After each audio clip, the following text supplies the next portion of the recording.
Oi, oi. Se alguém estiver ouvindo aí, pode informar se o áudio está chegando bem. Estou sentindo aqui meio picotado.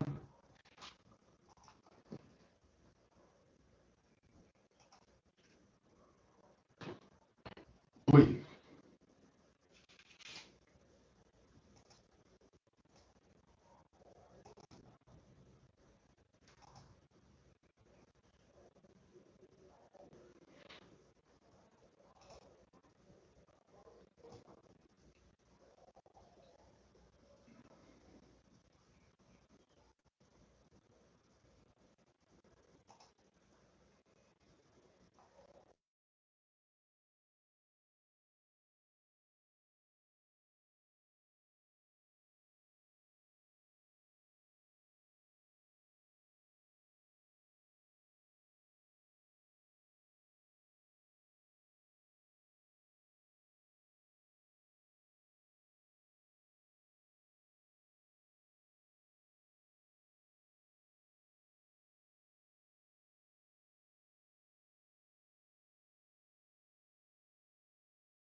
Bom dia.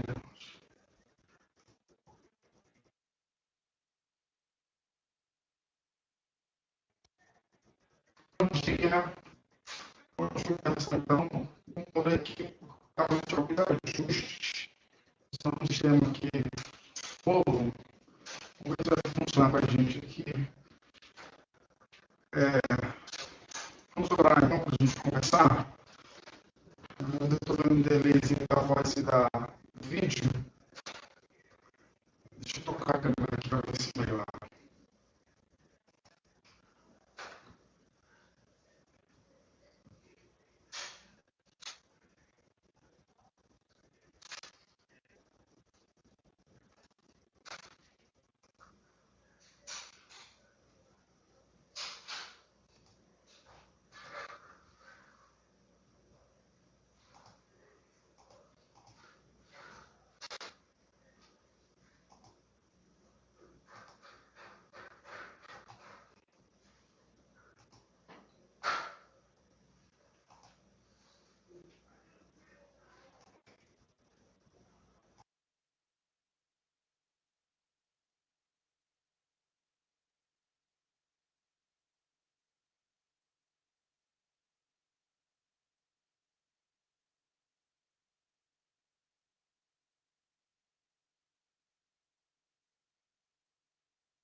Bom, tá bom.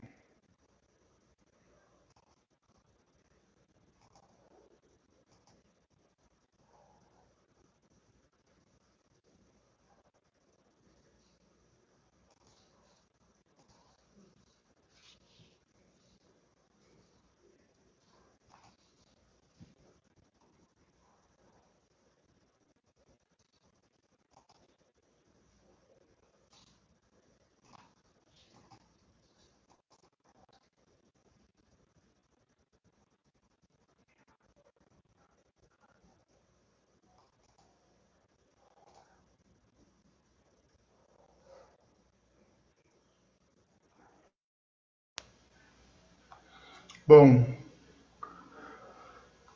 vamos usar aqui o sistema do notebook, porque não funcionou com o que eu tentei aqui do celular. Mas nós vamos começar a nossa aula, né? A imagem não vai ficar como eu gostaria. Deixa eu tirar o óculos.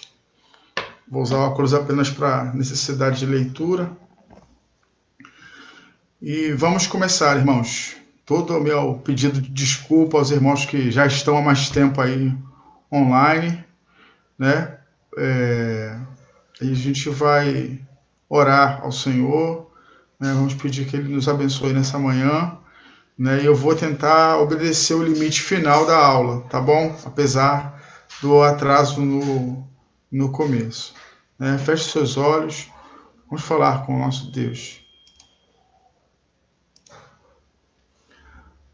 Nosso Deus e Pai, nós nos colocamos, ó Deus, diante do Senhor nessa manhã, com o propósito, ó Deus querido, de buscar a Tua presença, de ouvir a Tua voz, de aprender um pouco mais da Tua palavra, Senhor. Abençoa cada pessoa que está participando dessa live, que todos sejam, ó Deus, abençoados pelo Senhor, que a Tua bondade, a Tua verdade, Senhor, possa se manifestar na vida de cada irmão, de cada irmã.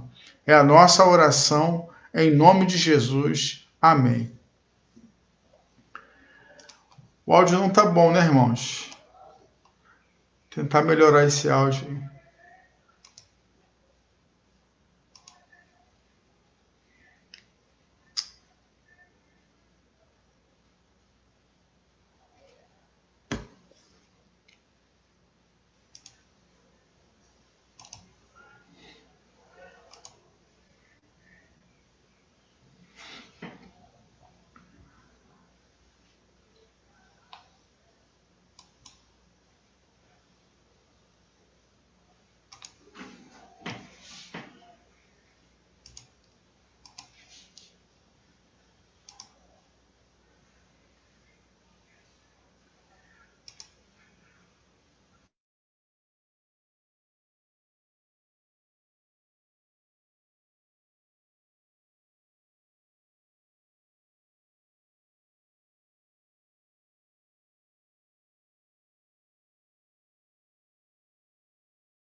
Pronto. Será que agora a gente consegue? Vamos lá. A gente já orou, já oramos, né? Vamos iniciar então nossa aula, que não sabe como isso é frustrante. A gente tenta preparar o máximo aqui, chega na hora, dá um problema. Eu fui dormir bem mais tarde, preparando tudo, testando, e na hora a coisa não funciona como a gente pensava. Tá? Deixa eu te cortar aqui. Então nós estamos na nossa terceira aula da Escola Bíblica.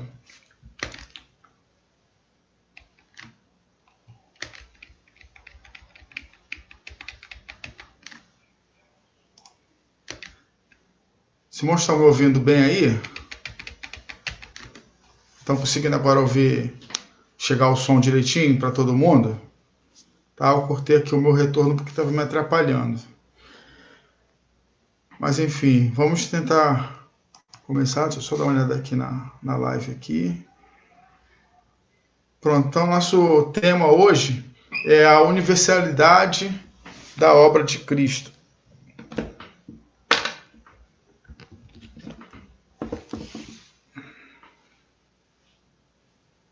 Eu não queria usar esse microfone, que ele é muito sensível. O microfone do notebook.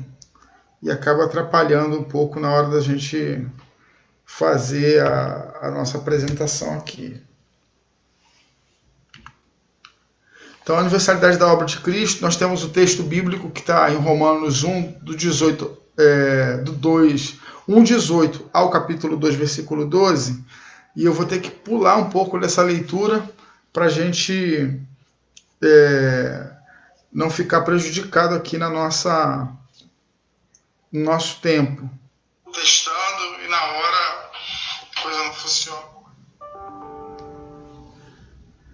Então a gente vai seguir aqui, Romanos 1, do versículo 18 até o final. Ele é o texto que fala sobre a ira de Deus que se manifesta do céu contra toda impiedade e justiça, né, seres humanos, ou seja, essa condição pecaminosa do homem que provoca a ira de Deus.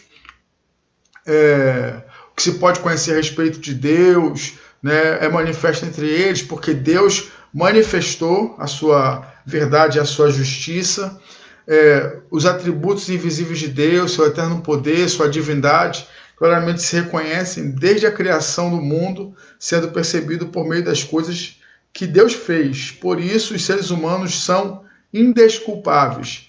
Eu vou lá para o início do capítulo 2, para a gente concluir essa parte da leitura, mas ao longo do estudo a gente vai vendo e pontuando algumas questões aqui. Tá? Por isso, você é indesculpável quando julga os outros, não importando quem você é. Pois naquilo que julga o outro, você está condenando a si mesmo, porque pratica as mesmas coisas que condena. Então, a universalidade da salvação, ela se dá também, a partir do texto desse texto, por causa da universalidade do próprio pecado. Tá? E o nosso objetivo na lição de hoje é ver como Paulo foi usado por Deus para que a mensagem do Evangelho não ficasse condicionada a uma seita judaica minoritária. Então, falando de seita judaica, né, com relação aos judeus, aos partidos dos judeus, a gente vai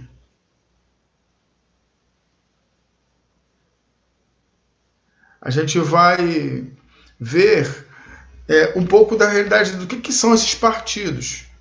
Primeiro, Paulo, o embaixador de Cristo, esse que foi escolhido desde o ventre da mãe. Então, algumas características que a Bíblia fala sobre ele, sobre a sua identidade. Em Gálatas 1, versículo 15, versículo 16, diz: mas quando Deus, esse próprio Paulo falando acerca de si mesmo, mas quando Deus me chamou pela sua graça, achou por bem revelar seu Filho em mim, para que eu o pregasse entre os gentios. E em Atos 9:15, é Deus numa visão falando a Ananias, quando diz para Ananias que ele deveria ir, ao encontro de Saulo. Então Deus diz a ele que ele deveria buscar, ir ao encontro de Saulo, orar por ele, porque este era para... Aí Deus dizendo, mas o Senhor disse a Ananias, vá, porque este é para mim um instrumento escolhido para levar o meu nome diante dos gentios e reis, bem como diante dos filhos de Israel. Então, essas primeiras características de Paulo como alguém escolhido por Deus. A segunda é com relação ao que ele fala de si mesmo, da sua história, né? Filipenses 3, do 4 ao 6, Paulo vai dizer, é verdade que eu também poderia confiar na carne, ou seja, na sua natureza, na sua condição humana. Se alguém pensa que pode confiar na carne, eu ainda mais. Fui circuncidado no 8º dia, sou da linhagem de Israel, da tribo de Benjamim, hebreu de hebreus, quanto à lei era fariseu, quanto ao zelo perseguidor da igreja, quanto à justiça que há na lei, irrepreensível. Então a gente tem aí um homem que seguiu todos os ritos judaicos, circuncidado no 8º dia, da linhagem de Israel, da tribo de Benjamim, hebreu de hebreus. Ele não era oriundo de uma família que se converteu ao judaísmo, era de fato um judeu de raça, descendente de Abraão. Quanto à lei, fariseu, o tipo de interpretação que fazia da lei, fariseu. Quanto ao zelo perseguidor da igreja, quanto à justiça que há na lei, irrepreensível. Então, lá atrás eu falei sobre como Paulo foi usado por Deus para que a mensagem do Evangelho não ficasse condicionada a uma seita judaica minoritária. Aí a pergunta que faço para a gente começar é aqui, o caminho, Então, lá quando a gente leu sobre a conversão de Saulo, falava sobre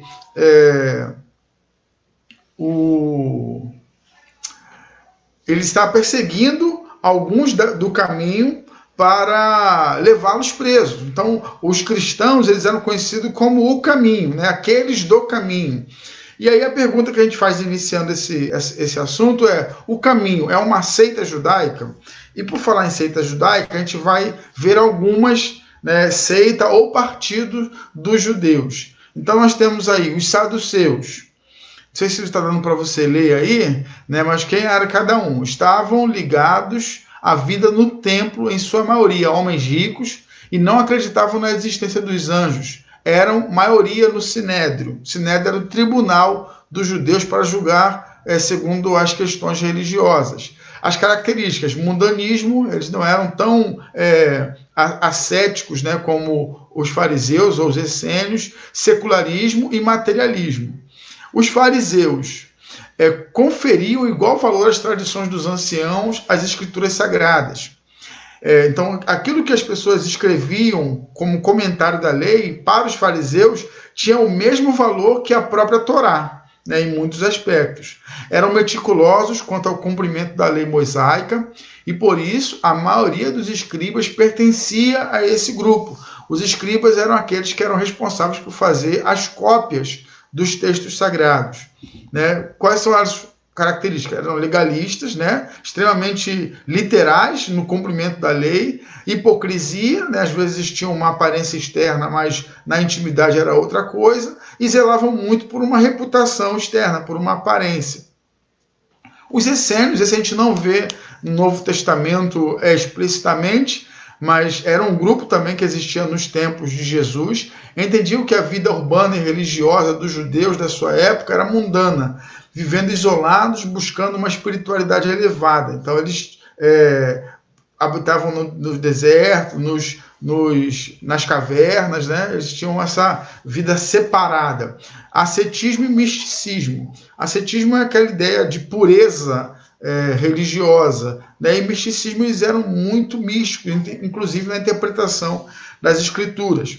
Tinha os zelotes, entre os discípulos tinha um chamado Simão Zelote, acreditava que a submissão a Roma fosse traição a Deus, eram o terror dos soldados romanos, já que suas incursões eram realizadas sob o manto da noite. Então eles eram os black blocs, né, da época do tempo de Jesus. Então, qual era a prática deles? Violência, revolta, rebelião. E tinham os herodianos.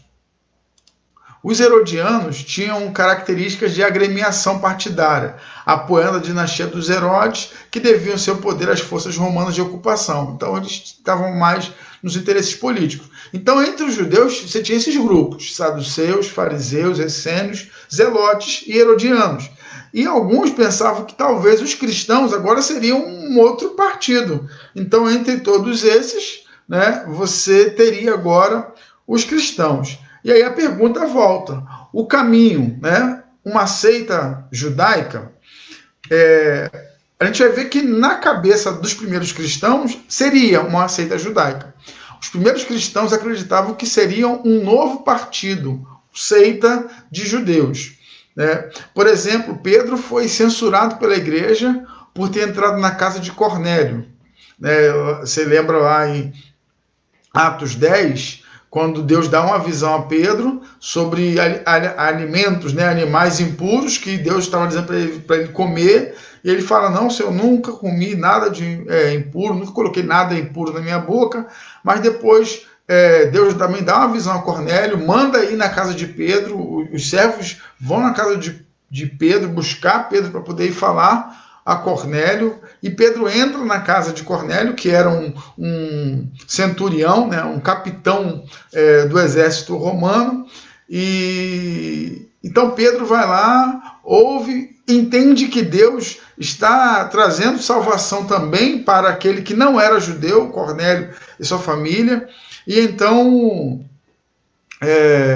Pedro prega o evangelho e ele é batizado.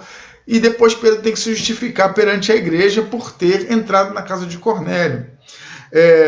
Antes disso, quando a perseguição se estabelece contra a igreja, os discípulos começam a fugir, sair pelo mundo, e Filipe sai pregando para todo mundo, inclusive prega para os samaritanos. E quando os apóstolos ficam sabendo que os samaritanos estão se convertendo, o que eles fazem? Eles mandam uma comissão lá para ver, se está em Atos 8:14. Se você tiver com a Bíblia aí, é bom você folhear. É um versículo apenas, eu vou ler desse texto. Atos 8:14.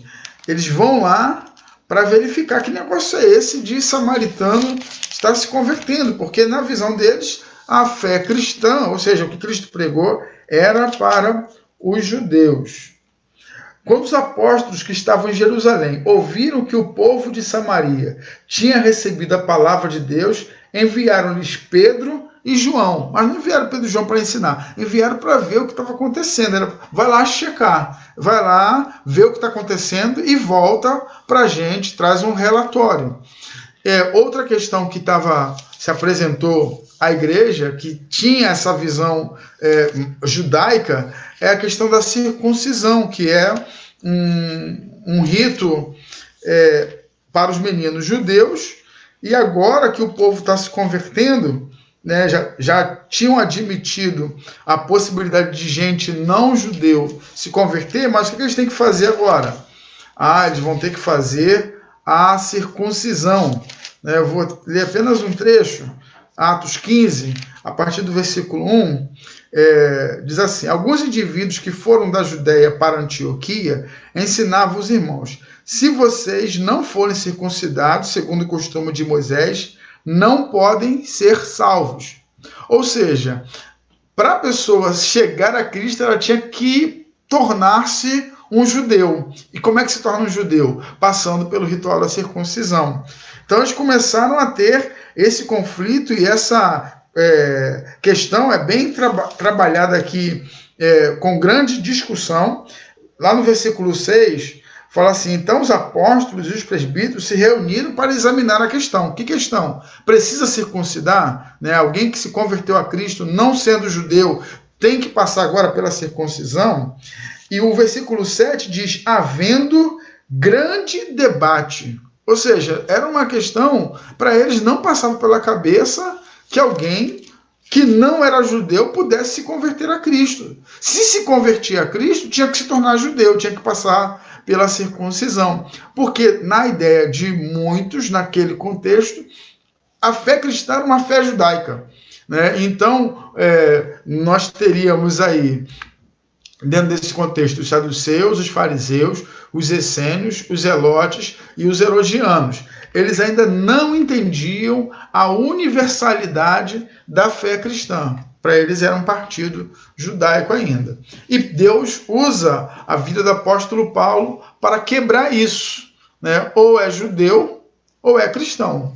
Na verdade, se alguém é judeu, se torna cristão, pode até ser um judeu no contexto étnico, né? Mas, de fato, para Deus, ele vai ser um cristão. Ele não vai ser visto de maneira mais privilegiada por ser um judeu. Ele vai precisar realmente reconhecer a graça de Deus em Cristo. Então, vamos dar uma olhada na tela aí, ou judeu ou cristão. Então, vamos ver o que tem de implicação entre essas coisas aí. A circuncisão, como rito religioso, anulava a obra de Cristo. Então, se alguém acha que tem que se tornar judeu, seguir ritos judaicos, cumprir ritos judaicos para ser aceito por Cristo, é porque não entendeu ainda a obra de Cristo. Gálatas 5:2, Paulo diz: eu, Paulo, lhes digo que se vocês se deixarem circuncidar, Cristo não terá valor nenhum para vocês.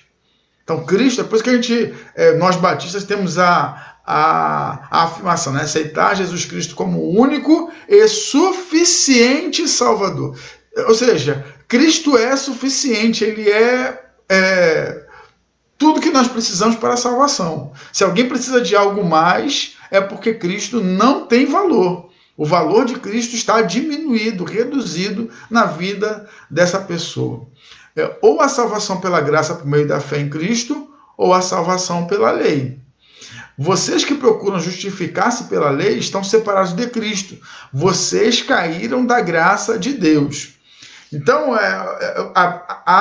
a regra ou o entendimento sobre essa justificação pela lei, ela é no seguinte aspecto: se alguém peca num item da lei, descumpriu toda a lei.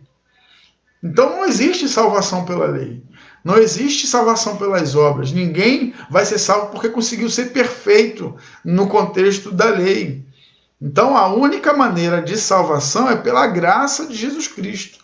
Então não adianta ser um judeu que vai ser um seguidor da lei de Moisés, achando que isso vai ser justificativo para a sua vida, porque a vida de Deus está disponível para nós através da graça em Cristo Jesus.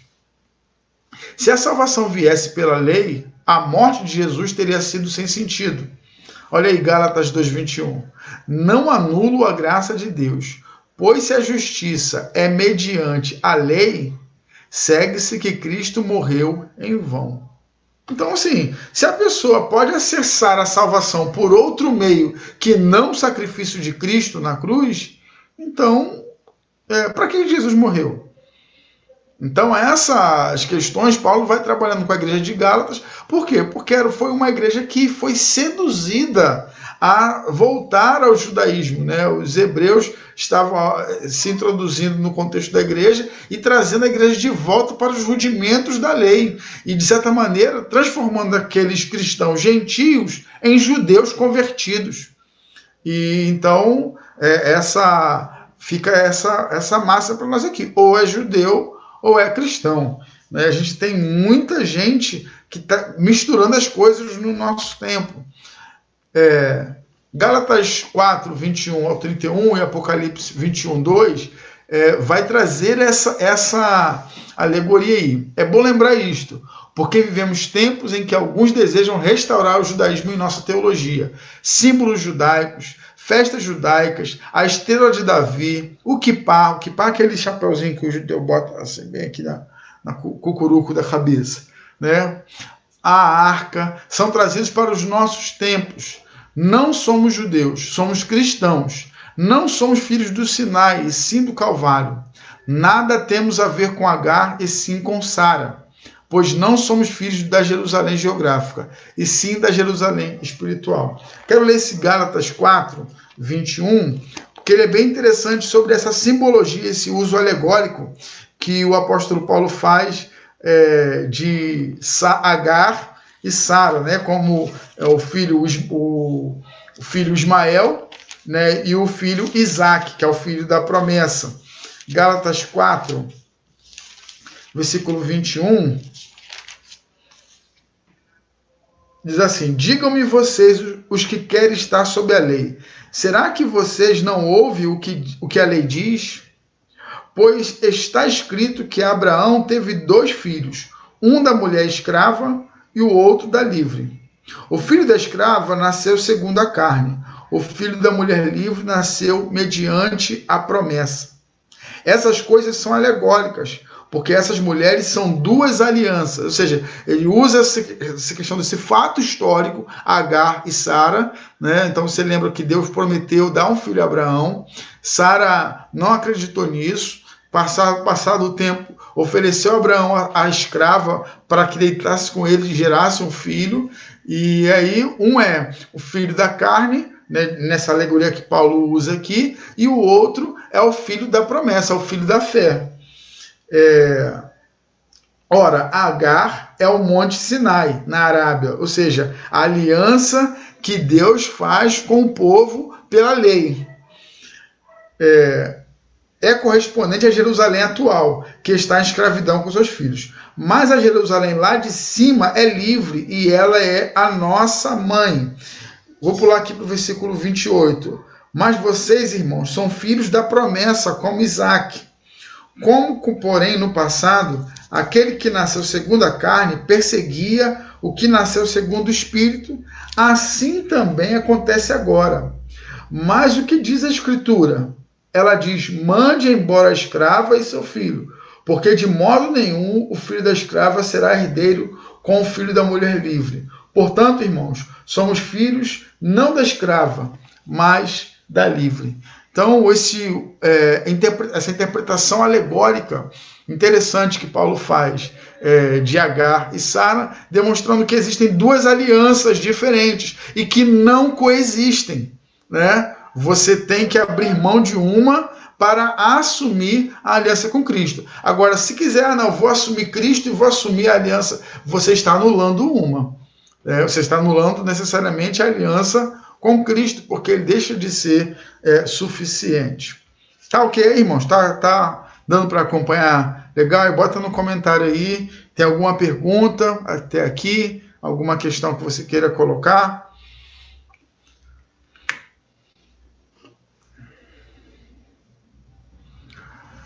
O evangelho é para todos. Gálatas 2, do 6 ao 9.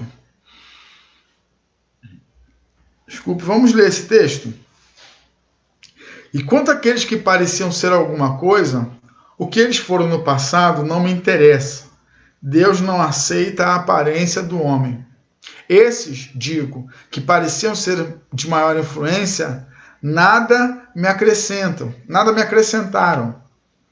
Pelo contrário, quando viram que haviam sido confiado o evangelho da incircuncisão, deixa eu voltar aqui rapidinho. Paulo está dizendo aí sobre os apóstolos anteriores a ele, né? Sobre aqueles que o precederam. Aí ele fala assim, olha, esses que pareciam ser alguma coisa, o que eles foram no passado não me interessa, se andaram com Jesus, se passaram os tempos da vida deles, os 3 anos do ministério de Jesus, isso não me interessa. Eles pareciam ser uma influência, mas nada me acrescentaram. Pelo contrário, quando viram que me havia sido confiado o evangelho da incircuncisão, ou seja, o evangelho para aqueles que não eram judeus, que não eram circuncidados, que não passavam por esse ritual. Assim como a Pedro foi confiado o evangelho da circuncisão, então nesse texto Paulo está dizendo assim, olha, Pedro foi chamado para pregar o evangelho para os judeus, e eu fui chamado para pregar o evangelho para os gentios. Pois aquele que operou eficazmente em Pedro para o apostolado da circuncisão, também operou eficazmente em mim para com os gentios. E quando reconheceram a graça que me foi dada, Tiago, Cefas e João, que eram reputados ou considerados colunas, estenderam a mim e a Barnabé a mão direita da comunhão, a fim de que nós fôssemos para os gentios e eles fossem para a circuncisão. Então Paulo não tinha um ministério independente, né? Ele não foi agora assim pregando o evangelho. Não, por um tempo isso era estranho. Mas depois Tiago, né, Pedro e João entenderam o que Deus estava fazendo através da vida de Paulo. E consideraram o trabalho dele um trabalho verdadeiro, genuíno, algo de Deus. Então, o que Paulo estava fazendo não estava desconectado do que eles estavam fazendo junto aos judeus. Então, tem esses dois pilares aí, né? Mas isso diz respeito à pregação, ao alcance evangelístico. Não que existe um ministério de circuncisão. O início de um ministério intencional gentios. Como é que começou esse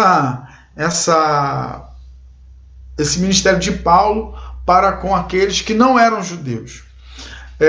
Isso está lá em Atos 18, versículo 5 e versículo 7. Esse momento mais dramático aí. Quando Silas e Timóteo chegaram à Macedônia, né, ali na região da Grécia, Paulo se entregou totalmente à palavra, testemunhando aos judeus que Jesus é o Cristo. Testemunhando a quem, irmãos?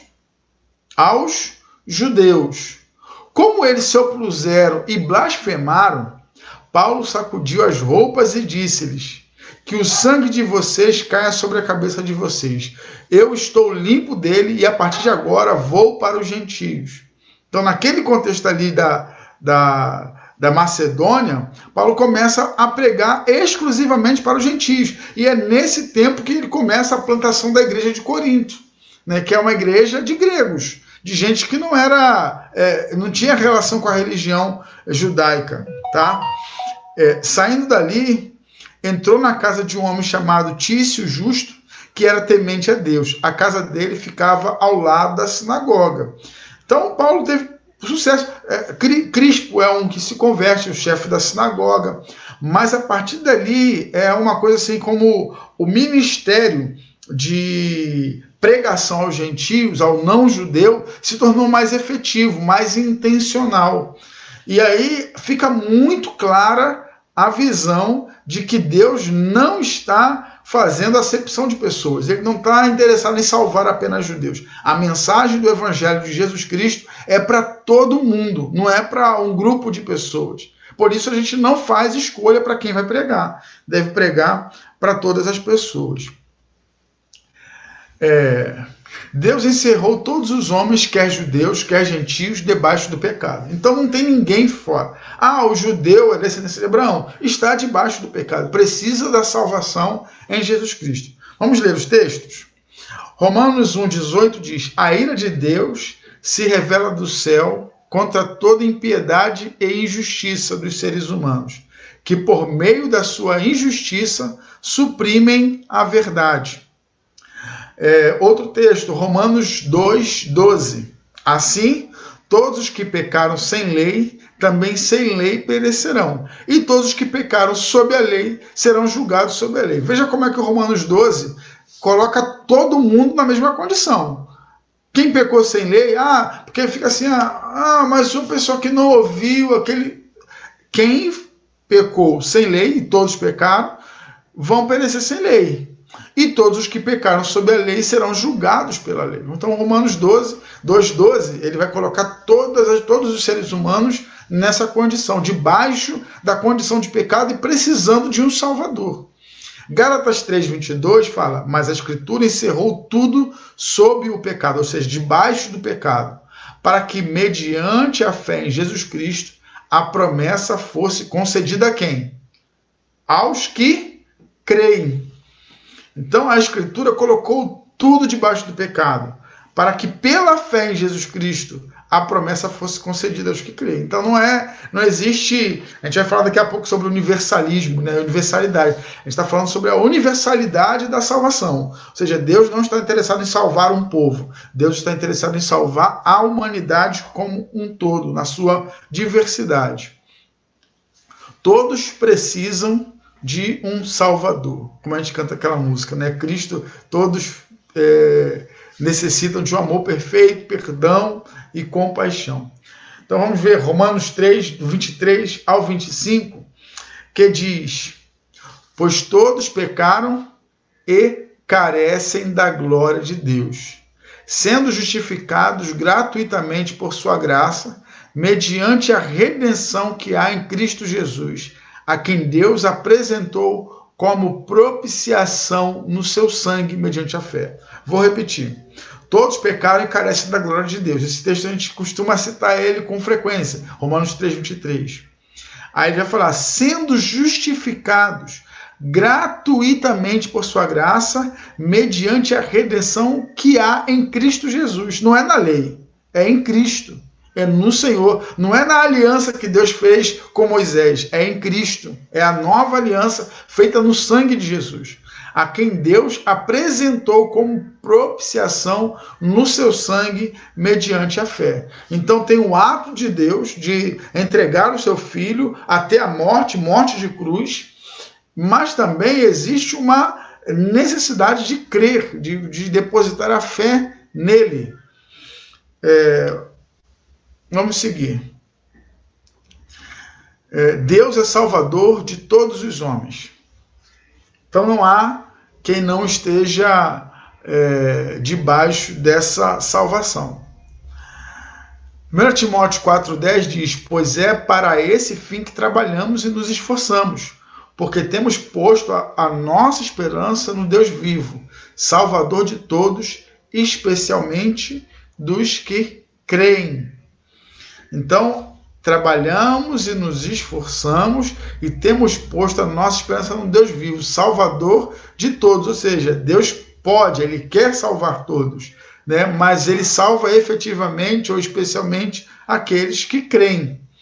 1 Timóteo 2, 3 e 4, que é um texto anterior, né, ao que nós lemos primeiro, ele vai falar, isto é bom e aceitável diante de Deus, nosso Salvador, que deseja que todos sejam salvos e cheguem ao pleno conhecimento da verdade.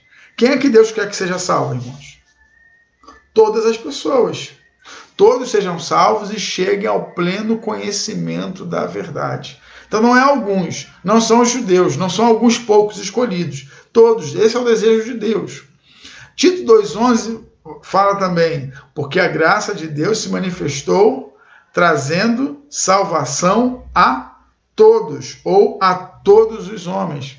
Então, o plano redentor de Deus, o plano de salvação do Senhor, é um plano universal. Não é um plano restrito, não é um plano que está condicionado a uma pessoa ou a algumas pessoas, mas a todas. Só que há necessidade de fé, né, de depositar nele a fé, como a gente viu no slide anterior, vou até voltar nele, mediante a redenção que há em Cristo Jesus, a quem Deus apresentou como propiciação no seu sangue, mediante a fé. Você vai encontrar em Romanos esse tipo de afirmação, em Efésios, em Gálatas. A fé em Cristo, no sacrifício de Jesus, ela é a condição de Deus para que nós venhamos a alcançar aquilo que ele já realizou e que é universal para todas as pessoas. Universalidade versus universalismo. Não sei quantos de vocês já ouviram falar dessa expressão de universalismo. O universalismo é uma doutrina que acredita que Cristo já salvou todo mundo. Então não existe perdido. Todas as pessoas são salvas. Geralmente, os adeptos desse tipo de visão teológica, que carece de muita fundamentação bíblica, vão entender que, independente da religião das pessoas, ele vai ser salvo. Quando você vê alguém falando, sendo um cristão, protestante ou não, falando que um ateu, que não crê em Deus, ele passou a vida negando a existência de Deus, que morreu, mas porque foi alguém que desenvolveu, tinha boas características, né? Tinha bom caráter, era alguém altruísta, tudo, que essa pessoa vai ser salva, geralmente ele é um universalista. É que ele vai acreditar o seguinte: olha, ele não sabia, mas Deus já tinha salvado ele. Ele não sabia, mas o Espírito Santo já trabalhava na vida dele, por isso que ele era uma pessoa boa. Entendeu? Então, essa ideia de universalismo, ela vai estar presente em muitos lugares. Algumas pessoas acenaram aqui, eu não deu para falar na hora, né? Mas Maurício, Janley, Vivian, né? Alexandre Graciano, Leninha, Luiz Adolfo, Júlio César, né? O do Interland, Carla, Miller, né? Sejam bem-vindos, que Deus abençoe todos vocês. Fora os membros que já estavam já há mais tempo aí, Maurício, Viviane, Alfredo, né? Bom tê-los aqui, sabe que eu não estou sozinho, né? Fazendo esse estudo aqui. Então, o universalismo, ele acredita que o sacrifício de Jesus na cruz já foi suficiente, já está todo mundo salvo. Resta fundamentação bíblica e também até uma lógica, porque se Cristo já salvou todo mundo, então para que pregar o evangelho? Né? Então, a pregação, Deus resolveu salvar as pessoas pela pregação do evangelho. Então, se as pessoas já estão salvas, eu não preciso pregar. Então, essas duas doutrinas aí, universalidade e universalismo, elas não são a mesma coisa.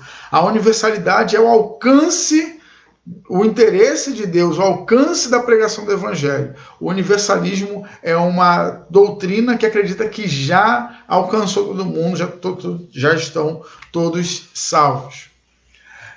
Dizemos Salvador possível para todos os homens, para evitar a confusão que a frase Salvador de todos os homens traz. Ele é o Salvador possível para todos os homens, mas isso não significa que todos os homens serão salvos. Então, a possibilidade de Cristo de salvar toda e qualquer pessoa, ela é perfeita. Agora, quem é que vai ser salvo? Aquele que crê. Então, por isso que às vezes essa distinção entre uma coisa e outra, porque Jesus é o Salvador de todos os homens, mas de qual todos os homens? Do que crê. Então, por isso, às vezes, a distinção Salvador possível, ou seja, aquele que invocar o nome do Senhor será salvo.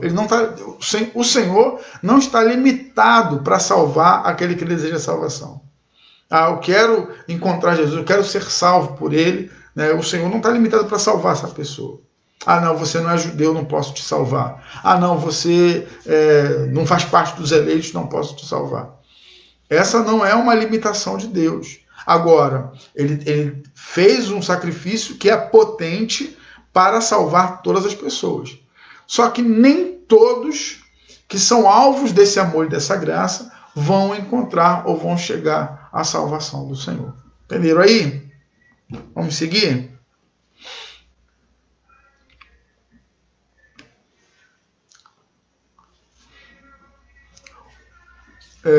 Não há salvação compulsória. O que é compulsório? Compulsório é aquilo que é outorgado a você. Né? Você não tem o direito de escolha. Né? É determinado sobre a sua vida. É como uma condução coercitiva. Né? A gente viu isso muito na época da Lava Jato. Alguém ser levado sem ter o direito de decidir se quer ir ou não fazer um depoimento.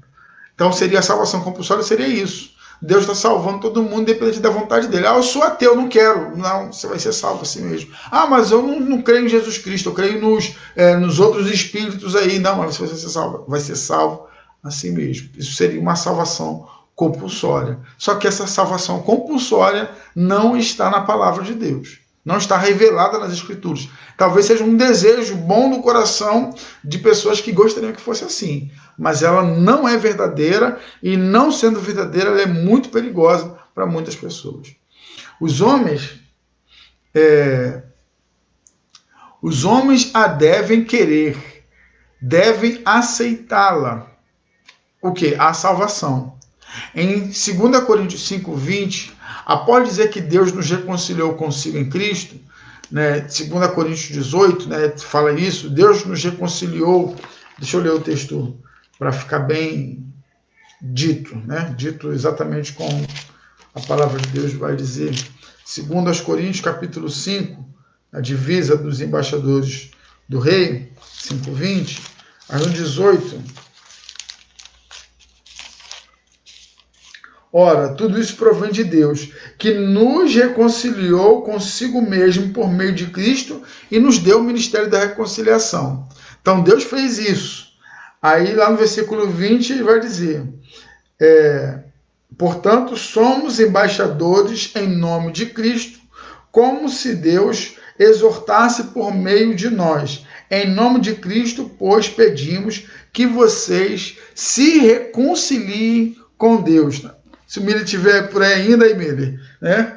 Somos de sorte que somos embaixadores da parte de Cristo, como se Deus por nós rogasse. Rogamo-vos, pois, da parte de Cristo, que vos reconcilieis com Deus. É outra tradução, essa que está na cabeça, né? Então Deus, Paulo está fazendo como um rogo, como um apelo, se reconciliem com Deus. Né? É um rogamo-vos, né? É um rogo, é um pedido. Se reconciliem com Deus. Não há salvação fora disso.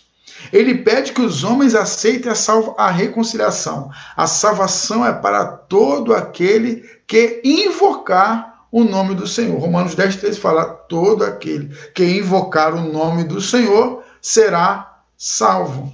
Então não há salvação compulsória. Não há salvação independente da crença. Há uma necessidade de se render a Jesus, de se dobrar diante de reconhecer que Ele é Senhor, de que só Ele é Salvador, de que não há salvação fora do nome de Jesus. É isso aí, Miriam. Uma vez embaixador, sempre embaixador do Rei. Últimas palavras, irmãos. O Evangelho acabou com as barreiras humanas, declarando que todos são iguais, tanto como pecadores, como objeto da graça de Deus.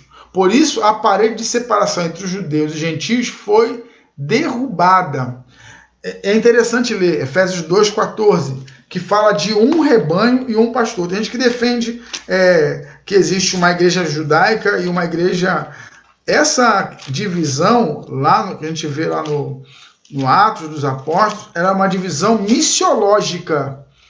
Mas do ponto de vista da redenção, da salvação, da eclesiologia, da eclésia de Cristo, né, o corpo, a igreja de Jesus, essa diferença não existe, essa divisão não existe. Efésios 2:14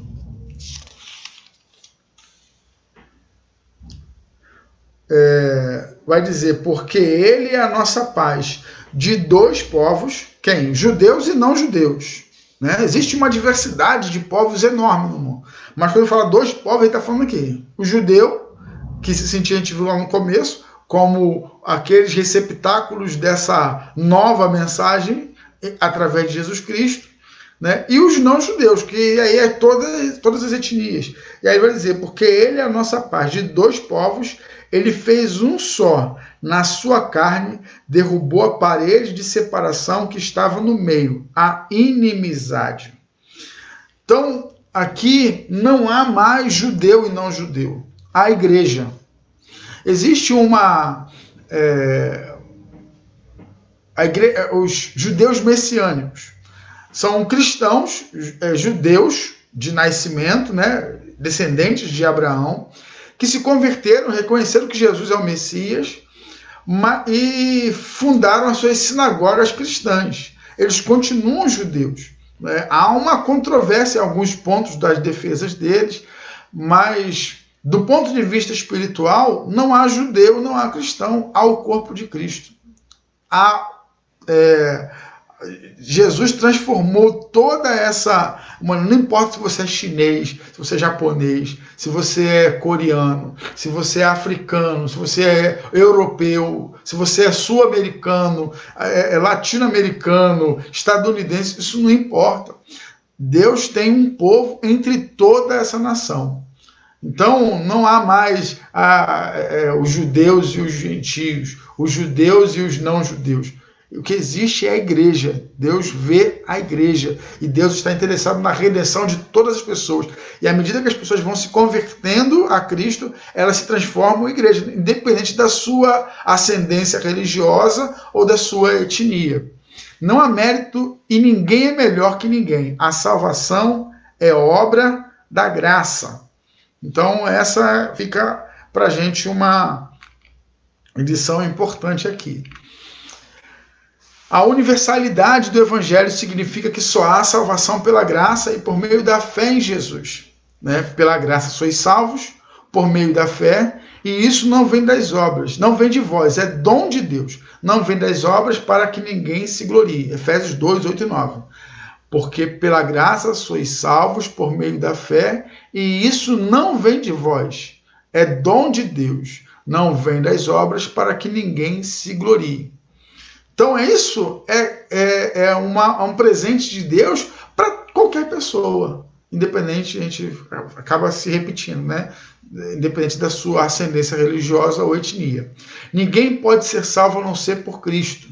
Então Deus não tem uma preferência com os judeus. Às vezes a gente ainda escuta alguém falar assim, mas o povo judeu é o povo escolhido de Deus. Irmãos, essa escolha, ela tinha um propósito e ela foi até Jesus Cristo. Quem é o povo de Deus? Não é o judeu, é a igreja. A igreja de Jesus precisa de visão evangelística e missionária. Ninguém é salvo por ser bom.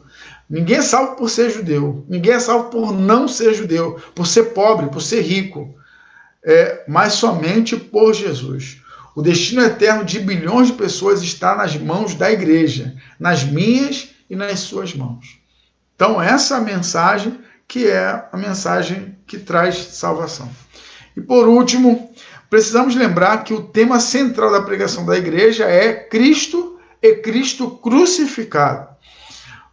Paulo, esse texto de Coríntios, ele fala assim, a determinação dele, eu não quis saber de nada. Paulo, aos Coríntios, ele está num contexto onde a filosofia grega ela era algo apreciado, importante. Paulo conhecia muita coisa da filosofia da sua época, né, dos filósofos anteriores a ele.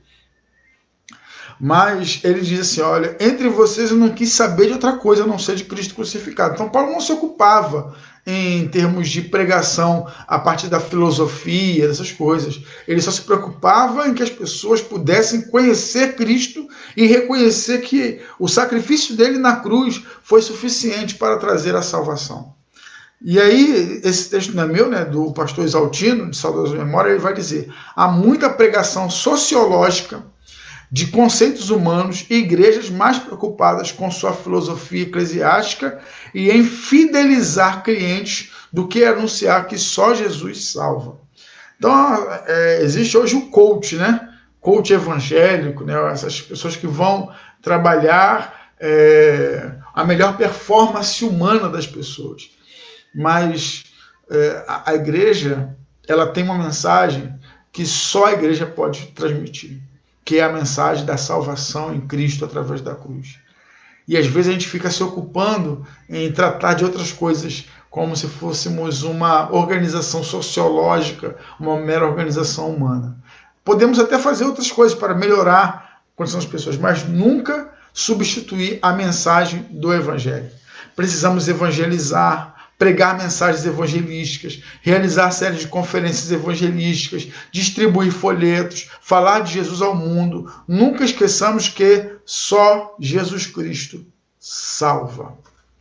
Amém? Concluindo essa mensagem, né, essa aula, quero deixar o slide da próxima aula, não as obras, e sim a graça, mas eu me volto aqui para vocês que estão acompanhando essa aula, para alguma interação a mais entre nós aqui.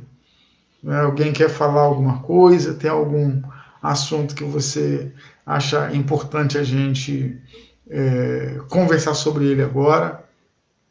Né? O que podemos dizer aí?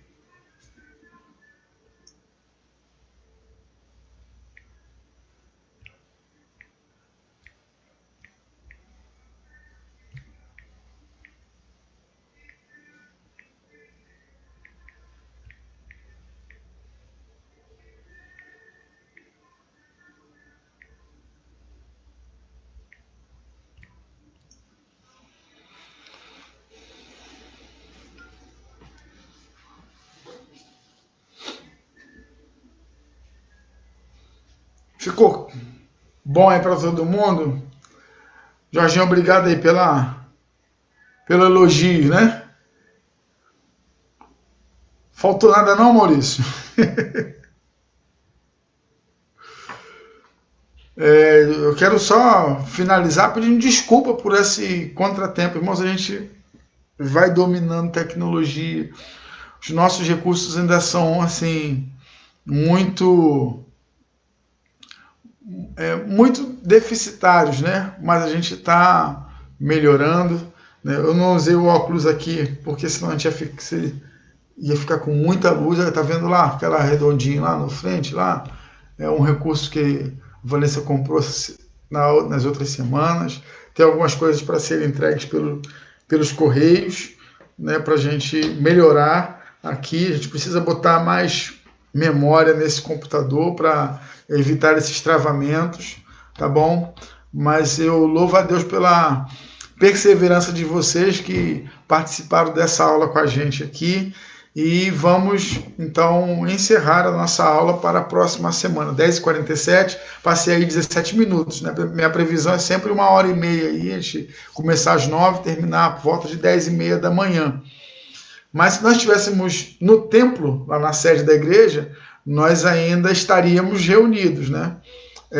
Nessa próxima semana a qualidade dessa imagem deve melhorar. Eu estava tentando usar o celular como uma webcam, então por isso o problema que a gente teve no começo, né, de não conseguir usar bem, mas acho que na semana que vem eu espero que todos os nossos problemas se findem, né, para a gente conseguir começar na hora. De noite eu já estou esquematizando com o Matheus e a gente consegue fazer uma melhor apresentação. Então, à noite, o nosso culto, 19 horas.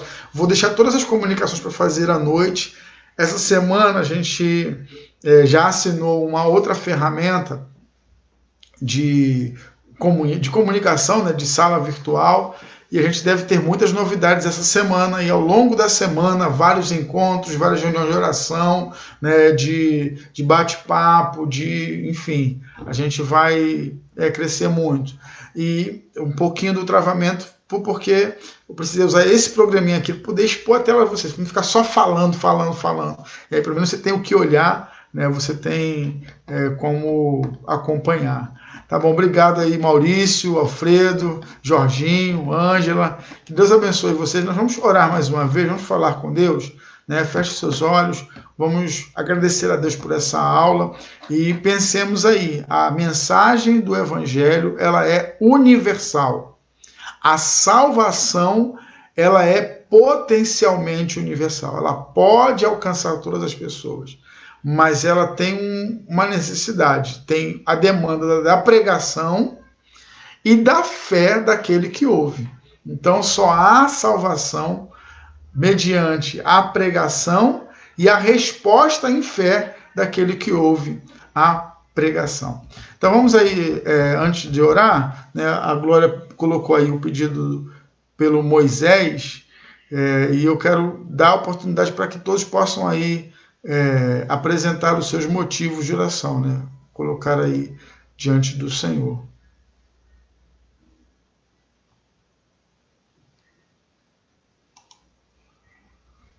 Se você tem um motivo de oração, coloque aí na tela,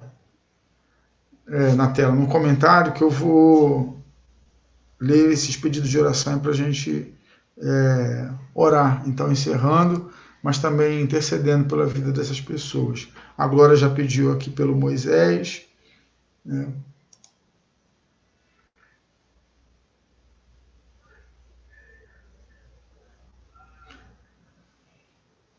Eu já vi, Glória. Pedi pelo Moisés. Mais alguém tem algum motivo de oração aí? Sei que não falta motivo de oração nesse tempo que a gente está vivendo, né? Mas se você tem, coloca aí. Sueli. Vocês conhecem alguém que foi afetado aí pelo Covid-19, da vizinhança de vocês, da relação pessoal de vocês? Vamos orar pelo pastor Tiago.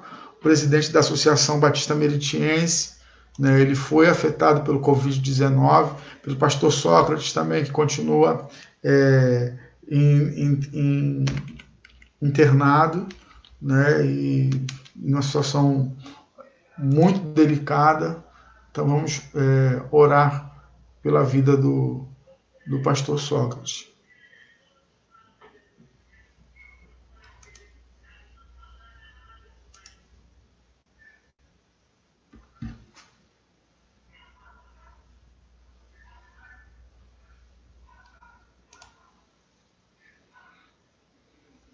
Então, Sueli, Nelly.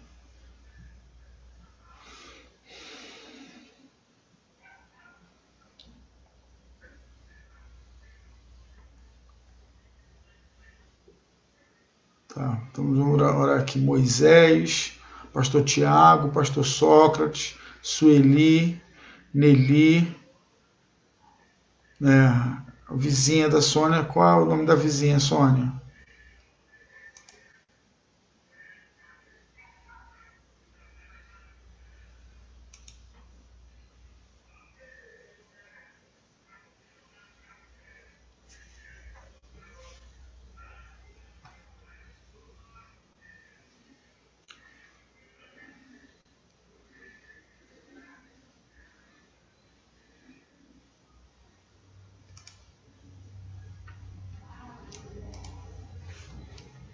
A Sônia também, né? Vamos orar, irmãos? Feche seus olhos, vamos falar com Deus nesse momento.